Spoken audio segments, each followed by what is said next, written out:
अजितदादांच्या जाण्यामुळे महाराष्ट्र निशब्द झाला आहे. वैयक्तिकदृष्ट्या काहीतरी सुचावं याला सुद्धा खूप वेळ जातो, काही सुचत नाही. पण आज सुनीतराव यांची भेट घेतली आणि काय बोलावं काही कळत नव्हतं खरं तर.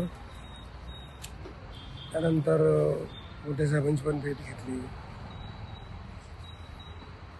मला असं वाटतंय की महाराष्ट्राच्या भल्यासाठी दोन्ही राष्ट्रवादी एकत्र याव्यात आणि खरं तर अशी चर्चा झाली होती, बोलणं झालं होतं ह्या निवडणुकीच्या वेळेला, प्रचाराच्या वेळेला, की आता एकत्रच येणार आहे. एक काय त्याला फॉर्मॅलिटी राहिली आहे. असं असताना हे असं अचानक काहीतरी व्हावं हे महाराष्ट्राच्या दृष्टीने फार वाईट झालं.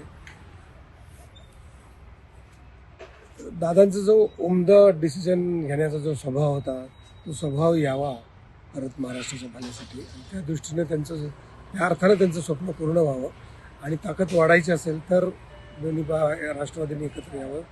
या निमित्तानं मला असं सांगायचं वाटतं. बाकी होणाऱ्या दुःखाबद्दल तर आपण बोलू शकत नाही, सध्या कोणीच काय करू शकत नाही. पण उपलब्ध परिस्थितीत जर आपल्याला पुढे जायचं असेल तर हा एक मार्ग दिसतो.